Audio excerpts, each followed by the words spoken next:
Bonsoir à tous, soyez les bienvenus sur La Première. Voici les titres de l'actualité de ce samedi 23 septembre. Kyle Taraufau remporte la 3e étape de la Hawaii Kinuiva à solo et Kevin Serran-Jérusalemi gagne au général. Le parcours a été modifié en raison du mauvais temps. Les Tuamotu de l'Ouest ont été placés en vigilance orange. Les îles de la Société passent en jaune. Le Haut-Commissariat invite la population à la prudence, notamment sur les routes. Le développement économique des Marquises, le foncier ou encore l'avenir institutionnel de l'archipel, autant de sujets abordés lors d'un débat passionné aujourd'hui à l'Assemblée. Et puis ne manquez pas notre rubrique Te Hono Rahua. Notre invité ce soir est le fondateur du trio Kikiriri. Kalu Gooding nous racontera ses 48 ans de carrière, de la musique traditionnelle à l'opérette, en passant par ce trio mémorable. Rendez-vous dans quelques minutes. Kevin Serran-Jérusalemi, vainqueur de la Hawaii Kinuiva à solo après 3 jours de compétition. Le mauvais temps n'a pas empêché les rameurs d'effectuer les 42 km prévus aujourd'hui. En revanche, sécurité oblige, le parcours a dû être modifié. Les organisateurs ont fait une croix sur Moorea. Les Va'a ont évolué entre Mahina, Arue et Pir'e. Vainqueur d'étape, Kyle Taraufau. Voyez le reportage de David Shank. C'est la confirmation du retour de Kevin Serran-Jérusalemi au sommet. À défaut de très gros surf, les rameurs effectuent 2 tours entre la baie de Ta'aone et celle de Muriavei à Mahina. Tuatea Tereyamano prend le meilleur départ, il détient le maillot jaune, ce qui veut dire qu'il a le meilleur cumul de temps. Au premier goulot d'étranglement à Pir'e, Kevin Kuider mène le peloton composé de Kevin Serran-Jérusalemi, Tuatea Tereyamano ou encore Steve Teixotata. Puis Manute Amillon vient mettre la pression aux rameurs de Huahine, mais rien d'inquiétant car les 2 compétiteurs ont 5 minutes d'écart au général.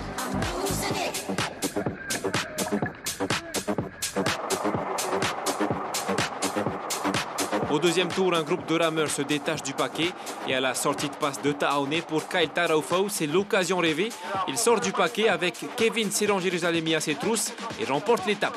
J'ai essayé de rester au moins en tête et puis après d'essayer de faire ma course et pas trop regarder aux côtés. Après quand j'ai vu que Kevin revenait sur ma course, j'ai essayé de coller et puis de tenir le combat pour qu'on puisse partir et puis faire l'écart avec les copains de devant, de derrière. Pour Kevin, qui finit 2e à l'étape, mais vainqueur au cumul des temps, la stratégie consistait à marquer les bons adversaires, puis creuser l'écart. Mon jeu a marché aujourd'hui.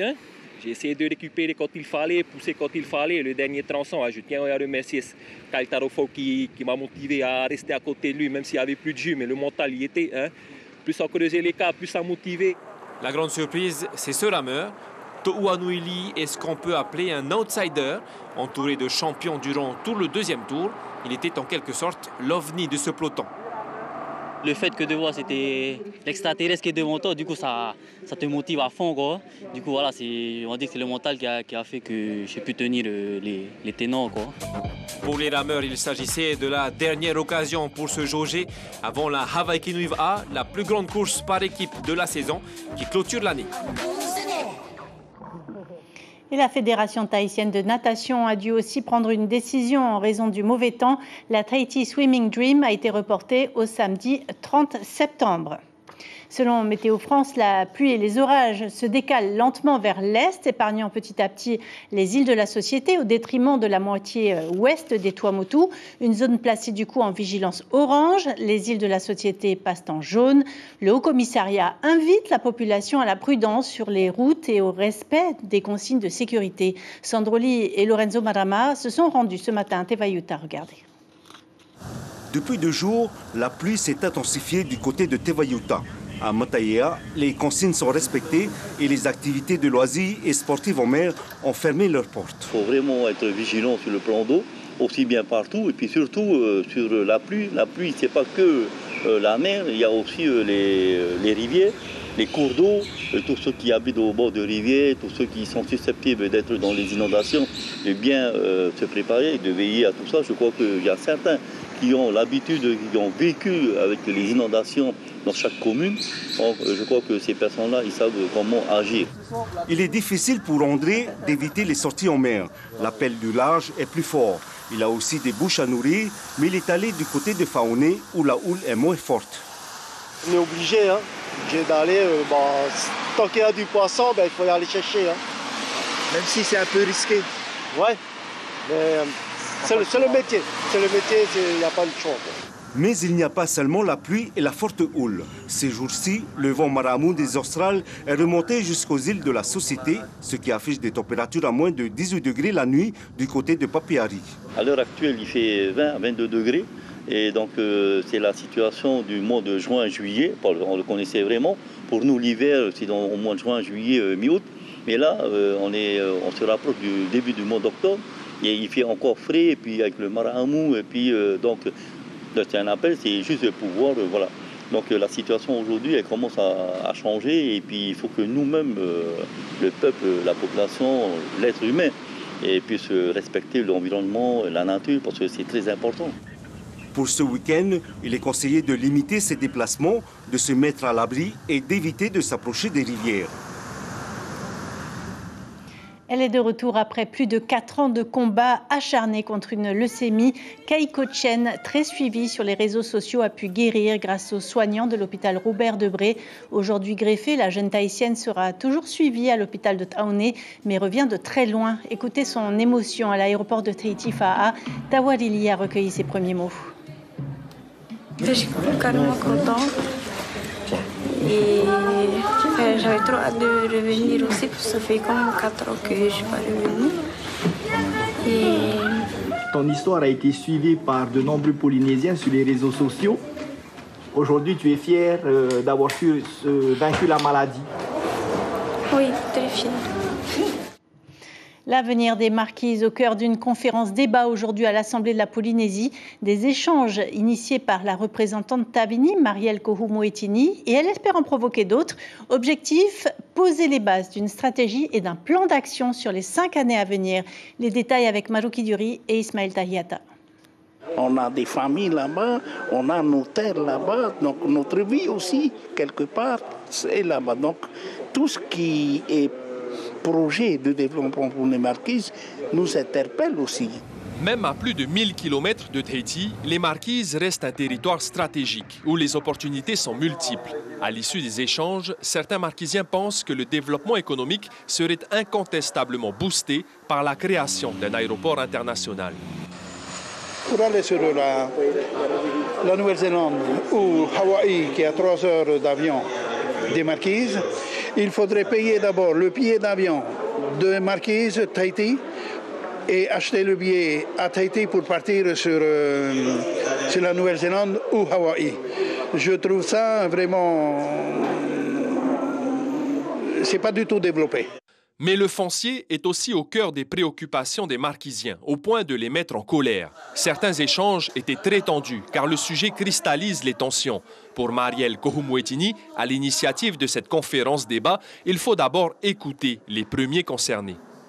Ils se posent beaucoup de questions, ils sont inquiets. Et donc, c'est pour moi, en fait, l'occasion de vouloir les écouter et participer justement avec eux sur leurs sentiments d'inquiétude pour l'avenir de leurs enfants. Venu en observateur lobbyiste, entre 2 discours à la gloire de son parti, Oscar Temaru a appelé à l'unité des 5 archipels. Les Marquises font partie d'un ensemble, pas question d'évoquer une quelconque décentralisation. Pour le leader indépendantiste, les Hakaiki se trompent de combat. Nous sommes sur le même piédestal. Donc les maires des Marquises, ils sont maires d'une commune et cette commune est une collectivité d'État. Il ne dépend pas de M. Dorfridge, nous dépendons tous de l'État. C'est ça la réalité. Ce n'est pas Tahiti qui gouverne les Marquises, c'est la France qui gouverne ce pays. Des ministres du gouvernement Broderson étaient présents lors des ateliers pour entendre les doléances des Marquisiens, leurs inquiétudes et leurs attentes. Reste à savoir si elles seront prises en compte dans la feuille de route des prochaines années. Une semaine chargée pour les Marquises, justement, avec l'organisation de la 5e édition du Wakaiki. Les jeunes protestants de Tupuai, au travers de quelques activités terrestres, retrouvent la foi. Quant aux apprenants de Ho, ils s'apprêtent à reprendre le chemin de leur école lundi. Tour d'horizon de nos îles avec Thomas, Terit et Puruarei et nos correspondants.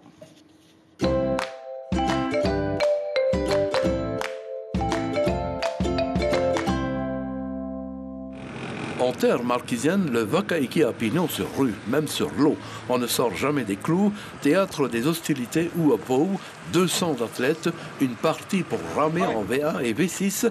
Ils veulent égaler les Tahitiens et ne s'en cachent pas, d'où la présence des rameurs de Tahiti et de Moorea.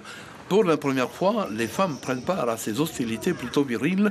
Foot et volley, les Vehines représentent un ballon d'oxygène dans le sport.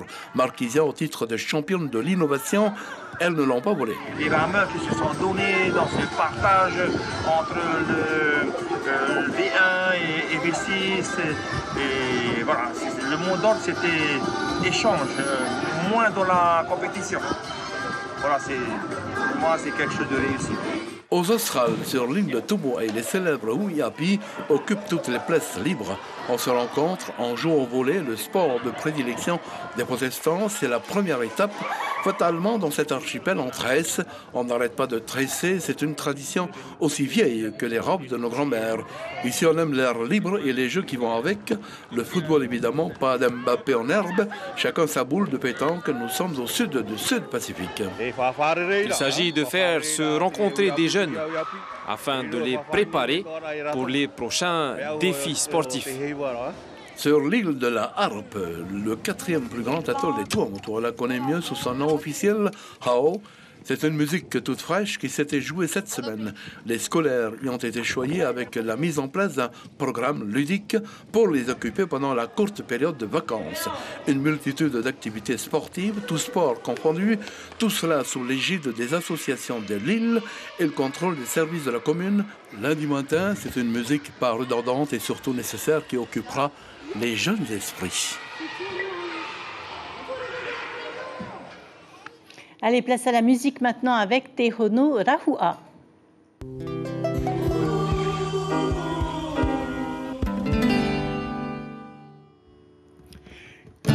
Il faut dire je t'aime à tous ceux qu'on aime, tant qu'ils sont vivants, vivants. Il faut dire je t'aime à tous ceux qu'on aime, tant qu'il en est temps, encore temps. Un jour, il suffira d'un simple geste et d'entendre vos voix pour que ma vie s'éclaire dans une lumière qui m'accompagnera. Il faut dire je t'aime à tous ceux qu'on aime, tant qu'ils sont vivants, vivants. Il faut dire je t'aime à tous ceux qu'on aime, tant qu'il en est temps, encore temps. Merci beaucoup, Kalou Gouding. Bonsoir, bienvenue. Bonsoir, Sybille. Vous avez de nombreuses casquettes, mais ce qui vous a particulièrement rendu célèbre, c'est le trio Kekiriri que vous avez fondé en 1995, un trio qui a duré 10 ans. Quel était son secret ? C'est que là, avec, déjà dans la formation avec mon neveu Vatea, donc le chanteur, et puis le clavier Philou Vanguien. Donc on s'est déjà vu en France avant que je revienne en 1994. Donc mon neveu était en service militaire. Et puis c'est par là que j'ai commencé à parler un peu d'une formation quand je reviendrai de la métropole. Et pourquoi la mayonnaise a pris ? Pourquoi autant d'engouement de la part de la population selon vous ? Je pense que ça doit être aussi sur le répertoire. Donc, comme beaucoup de reprises. Beaucoup de reprises. Principalement des reprises, d'ailleurs, vous n'avez jamais vraiment composé. Ce sont des reprises comme là on vient d'entendre. Oui, ça c'est une chanson de Frédéric François, donc qui parle un peu aux personnes des parents qui sont encore vivants, qu'il faut leur dire je t'aime, il ne faut pas attendre qui décède et puis après il faut dire je t'aime. Alors beaucoup de reprises et d'ailleurs vous n'avez jamais touché du coup de royalties de la part de la SPACEM. Non, parce que les royalties en France aussi ils percent, mais nous ici en Polynésie on n'a pas. Parce que vous avez fait quand même 10 albums. Oui, 10 albums avec le trio Kekiriri. J'en ai fait encore d'autres albums aussi derrière avec d'autres artistes que j'ai pris avec moi. Alors, votre carrière n'a pas débuté par la variété. Vous avez tout d'abord été danseur. Hekura Nui, Maiva Tahiti, Manuia Tahiti, Yaura Tahiti. Vous avez intégré plusieurs groupes. Quel est votre plus grand souvenir ? Mon plus grand souvenir, c'est la tournée européenne. Donc, avec Gilles Hollande. Voilà, j'ai été parti avec Gilles Hollande aussi, donc avec le podium européen, donc où on était avec l'artiste qui est très connu, Patrick Sébastien, voilà, et puis avec les Gibson Brothers et d'autres artistes. Et puis après, bon, je suis resté sur la France pendant 14 ans, et puis là, on a fait toute l'Europe aussi, avec Thierry Taputou, avec Théo Sulpice, voilà. S'il y a un souvenir, une anecdote que vous retenez? Ben, l'anecdote que je retiens, c'est plutôt sur le Japon. Là où j'ai vécu au Japon pendant 3 ans avec Joël Aveoru, qui m'a enseigné un petit peu avec la danse du sable, la danse du feu, et puis c'est plutôt la population qui est très serviable et ils sont propres, très propres. Et c'est ce que vous conseillez aux jeunes aujourd'hui, hein, parce qu'après le trio Kikiriri, vous avez beaucoup travaillé avec les jeunes, vous avez tenu à transmettre, et vous pensez que c'est important de quitter le fénois pour pouvoir mieux revenir?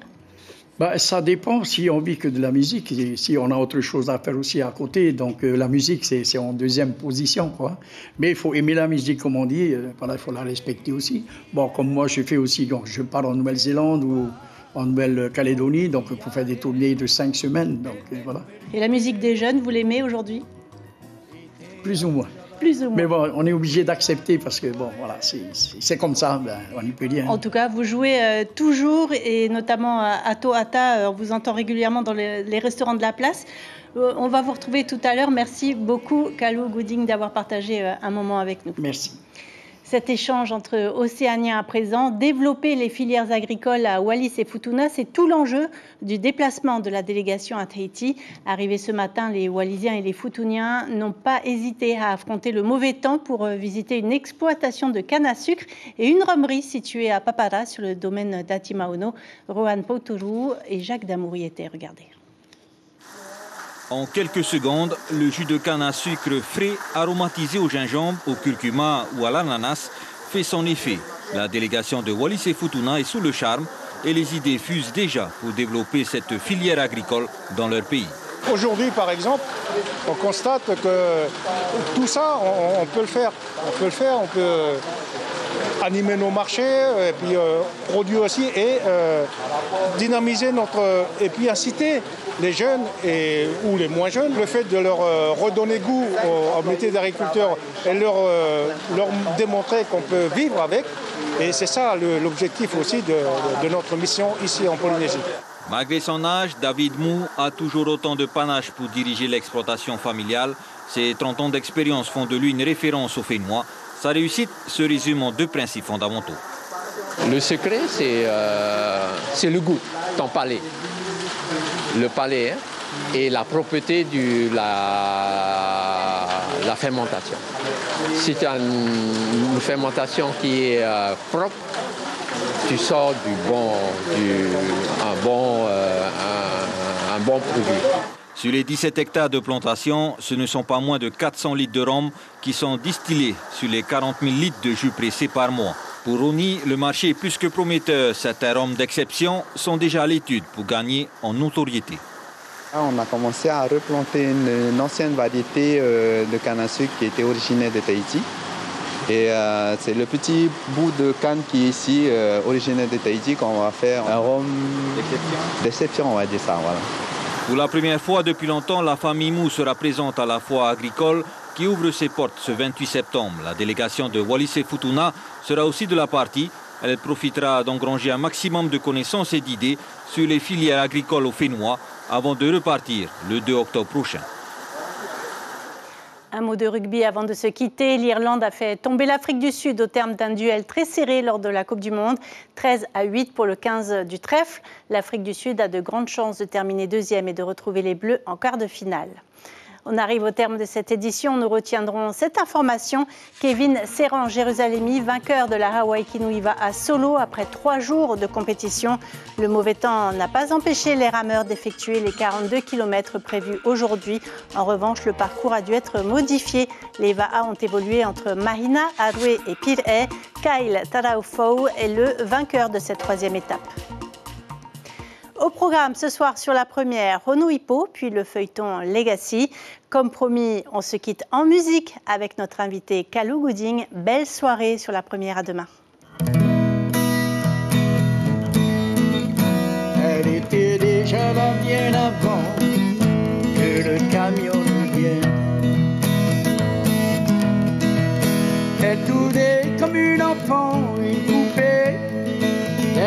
scène. C'était facile de lui parler, on a échangé quelques mots.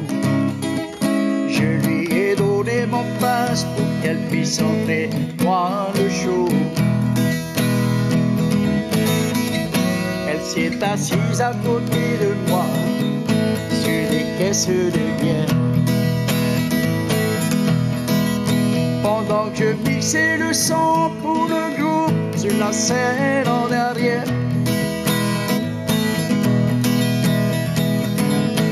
Elle est fixée et sans brûler la peau. Moi je la trouvais tellement belle. Après le dernier morceau, le batteur est parti avec elle. Oh Rosie, tout est blanc, tes yeux m'éclairent. De t'avoir eu un instant, j'étais tellement fier. Tout ce qui me reste à présent, l'envie de tout foutre en l'air.